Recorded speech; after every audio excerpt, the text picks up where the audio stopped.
For the people of Massachusetts, got to notify them they'll maybe on camera. So I want to say welcome aboard. I've been in this work as a medium for about 40 years, and I'm only 35. I don't know if I did that, but I did it. And I've actually been to different information centers and so forth, watching table tipping, all kinds of different phenomena, and I'm a skeptic, trust me. When I got into this work, the first thing I wanted to do was disprove a lot of it. And I wound up by swallowing that because I had a wonderful teacher, Gladys Customs in Massachusetts, and she taught me an awful lot. So when you see table tipping, when I've seen, in fact, it was interesting, when I was up in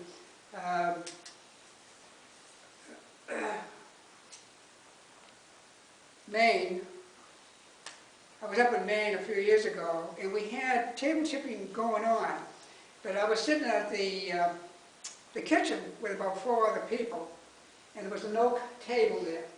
And you know how heavy oak is. And somebody said, with a brainstorm, let's see if we can move this table. And I said, it's oak, you can't move it. Well, sure enough, the thing started to vibrate so much you couldn't believe it.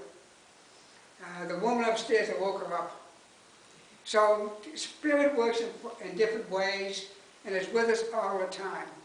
Trumpet seance is another one. I don't know whether you are aware of trumpet seances, but this is a cylinder that nowadays is in 3 sections, and you place it somewhere on a table with a seance going on. I'm going to talk about seance in a minute. And spirit will come in and move it.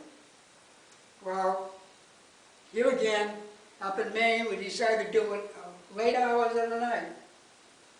And so I took the trumpet and I pulled it real tight, placed it on the table. And the medium at that time was conducting a seance on it. And all of a sudden the thing goes, collapses. I said, I don't know where the back door is, but I'm going to find it very quickly. So spirit does work that way. The other thing that's interesting is trance mediumship. I've only actually seen trance mediumship done once, and it was a very authentic demonstration. The couple came in from Wales in England, and they sat there, and the woman who was the trance medium part of it, actually you can tell, because I'm from Massachusetts, you can tell how I speak. You can see the same thing with one from Wales. And she put on such a demonstration. Her face changed, her mannerism changed, and her voice changed. And that was very authentic. So these things are coming more in focus today than they ever have over the last couple of 3 or 4 years or so. A friend of mine by the name of John Sullivan, who has a church up in New England, was called up by one of the pastors of a church close by and said, I got a problem. Everyone's going to the trance mediumship. And he says, I'll come over. So we went over there and he said, you go through trance and everything else? And they said, of course. So he took out this long knitting needle. And he said, if you're in the trance and I hit you with this, you're never going to feel it. Guess what? It stopped immediately. So there are some people getting a little bit involved with it in a different area. I was asked to go out to Arizona about 3 years ago. And I really didn't want to go, but they kept on saying, come out, come out. So I finally got on the plane and flew out there. And as you probably know from Arizona, it's like living in a crater. Because all you do is in the ground, so to speak, you look up and you can see all the beautiful mountain ranges up there. And at the time I was there, the snow caps are coming in. So it was really beautiful. And I attended the church over there, did all the work for the time I was there. Then one day I said to the group, I said, let's do a seance. Let's do a seance. Now a seance is a French word for sitting. This is where you sit with a group of people, and the medium will be there to conduct it, so to speak. And it's kind of done in darkness with a small light, so you won't trip or fall. So I said, look, when we do this, please someone bring a trumpet. Because if you put it on the table, and there's a lot of activity, the trumpet will actually move. Well, guess what? 20 people showed up with 20 trumpets. So I said, let's have a trumpet sale. What the heck?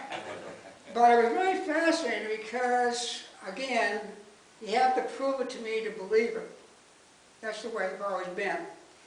When I did the seance, and I haven't done a seance for a long time, we were sitting there, and then one of the nights, I can't remember if it was the second or third night, I saw all the Native American Indians coming in from the spirit side of life. There was a whole group coming through. And one of them was the chief, of course, on a white horse, I remember that, but he was young looking. And he changed them all around to go to a different direction. And then from that direction, I could see the mountain ranges with the white lights coming in from spirit. And they were coming in by the Northern Lights, the Aurora Borealis as a guide. And later I found out that the reason for that is that the world will be straightened out. The world will be straightened out. And I have to believe that because that's what I've been told from my guide. In fact, when I came back to Florida, my guide told me that when I left, there was a lot of angels coming in from the other side of life as well. The interesting part about this seance, though, is fascinating. Twofold things. Now, we were holding hands. The girl beside me whispered to me, "Can we go back?" And I thought that was funny. I said, "Go back?" She says, "Yeah, I get airsick." I said, "You get airsick?"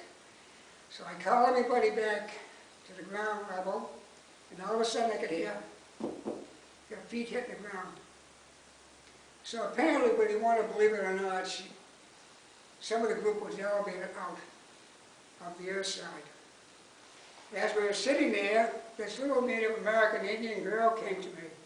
She walked around the room, and she said, "I know who you are. I know who you are." And the way she said it was like I was talking to you personally, or to you personally. It was that audible. I couldn't believe it. And I'm not an audible medium. And her name was Nietzsche, and she was my spirit guide's guide. So she came back from the other side. I guess what I'm getting at is it's very fascinating, and I can stand here saying this with all confidence on it because, like I said, I've been doing this for a long time. And I like to be proven things. And that was proof to me that the world is being straightened out. Now, if we remember, going back to 2012, the Mayan prophecy. In 2012, the Mayan prophecy was that the world was going to disintegrate. It was going to blow up and all this stuff. But apparently it didn't. But funny enough, not funny, but interesting enough, one of the pastors of a church, it wasn't a spiritualist church, said to the parishioners, "Give me all your valuables and I'll take care of it." Well, guess what? I don't think they ever heard from the pastor again. He's probably in Bermuda somewhere. So people today are frightened of the different things going on. I get phone calls, I'm sure you do, as far as the changes in the earth, the destruction of this, the destruction of that. And I want to tell you, from what I can see, that God, the Infinite Spirit, has sent these people from the other side in to help us to balance the world out itself. So I can stand here and at least convince myself that we're not going to get destroyed. We will weather it all. There are changes going on, everybody can feel it. There's a new change coming up, but it's not a destructive one. I don't believe that God would do that to the world. So that's very fascinating, and that's one way that we as spiritualists should really look at life. We should really look at it from where it's coming from. Now, each and every one of us has a spirit guide. We all know that, I hope. They're always working with us 24/7. In fact, every time When it comes time for tax time, I pass my W-2 form to the spirit guide. It never gets paid off, but the point is that we have them with us constantly, and we need to communicate with them. And I keep saying this at every lecture because it's important. You can talk to them. You can talk to them, and they know what you're all about. You know, one of the things I've learned in this work is that we see a small segment of life and where we are and where we're going to go. They see the total picture. So if you want to know where you're heading for, ask them.